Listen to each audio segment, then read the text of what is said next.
So we've got a regular tune guitar. On the record, they're possibly tuned slightly differently, but we can keep the tuning and it's going to sound exactly the same on a certain chord, but 95% of the time will sound exactly like the record.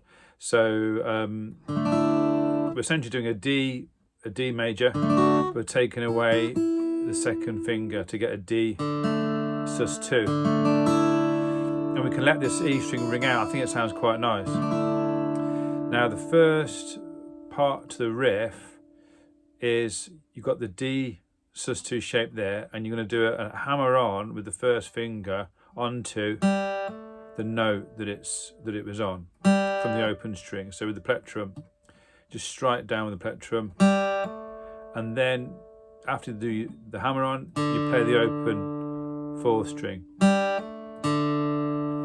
So the first part of the riff is actually kind of picking through the strings, and we've got open third, hammer down, fourth string open, and then with the plectrum you're going to play string 2 and then 3, then 4. So it goes.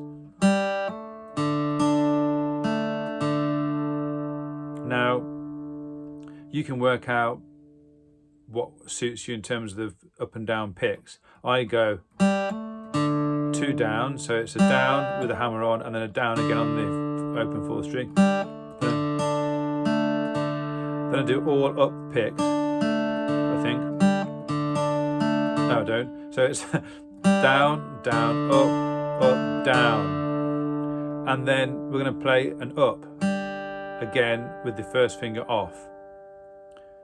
So when you're picking, again, 90% of the time, you want to try and pick in the way that you would strum. So the rhythm of this song goes down, down, up, down, down, down. If you watch my pick now, down, down, up, down, down, down. So if I was picking the strings, I'd try and emulate the strumming pattern, and that keeps everything in sync.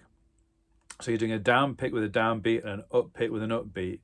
Sometimes you have to change that because it's more awkward to keep that, but like I say, try and stick to that as much as you can. So we're going to do recap from the start.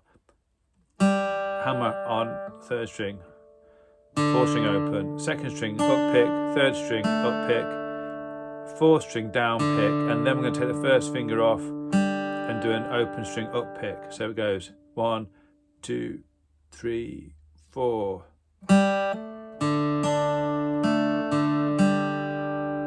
Okay, do a bit slower. 1, 2, 3, 4, and. Now, once you've done that, your first finger goes back down again, and then you're doing a strum now. And we're strumming, now we're back to our D sus2 shape. We're strumming across strings 4, 3, and 2. And we're doing a hammer on into fret 3 on string 3. Now, I can't get my finger too far over because there's just not enough kind of room to hammer that over across. So aim for the middle, right on the dot. You do your hammer on. Okay, so far I've got this.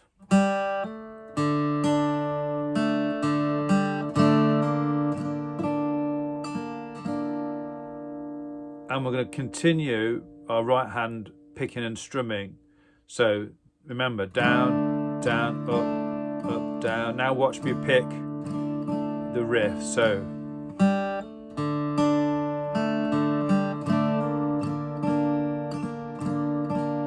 can you see it was all the same?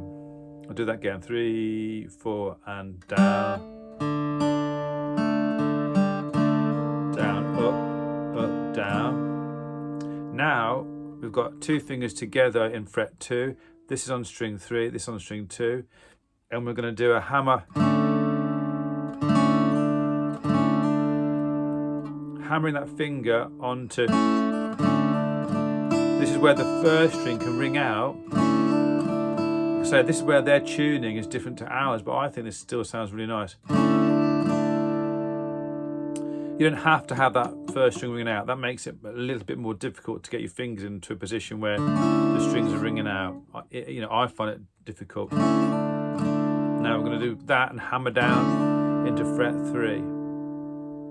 So far I've got this 3, 4, and.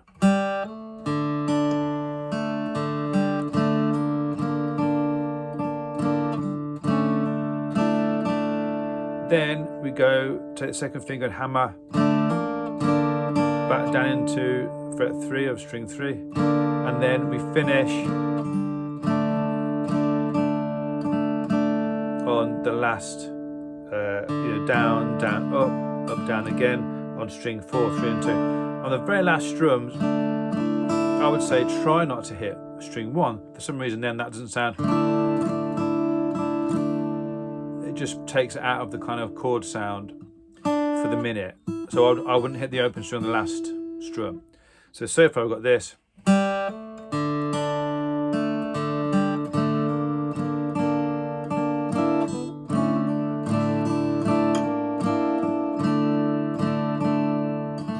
that again.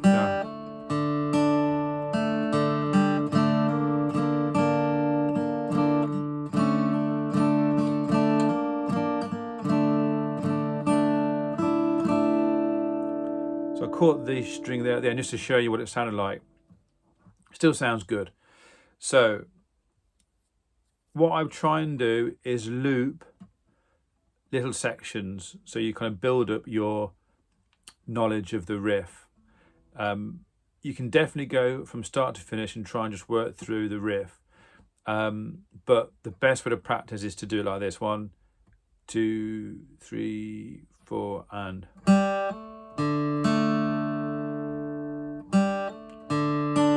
Actually got the first.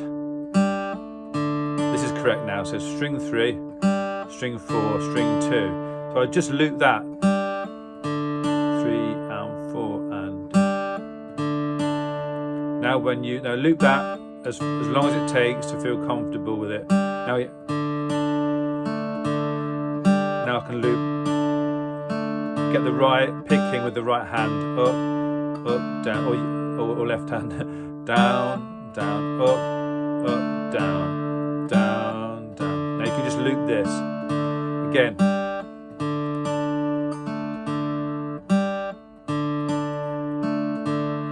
In 5 to 10 minutes, that might be as far as you get for the day. That is great. So, you don't have to learn everything in one go. Just with something like this, I find it's better to sort of do a little bit each day. I know in 1 to 2 weeks you'll have it really well played, and that's better than sort of struggling with it and not really mastering it. Okay, so once you've done that, we can add in then. Okay, again you just loop that. 1, 2, 3, 4. Depending where you are in the riff, you might be able to loop it, or you might have to wait, like I'm waiting now.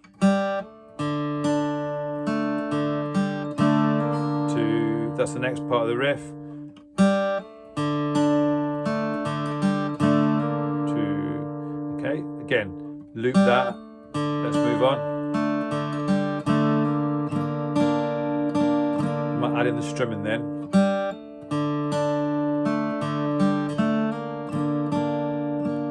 Okay, then you move on. Now this little bit you could practice in its own little section, because you go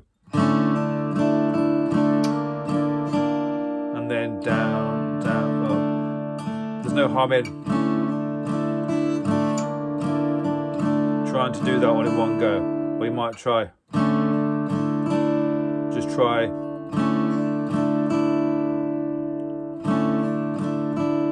With the open strings at the top, to me that sounds lovely. So, also I find this quite challenging, so even for me, playing all these years, that for me is quite tricky, to get it all clean and my hand in the right position to get all the notes to ring out.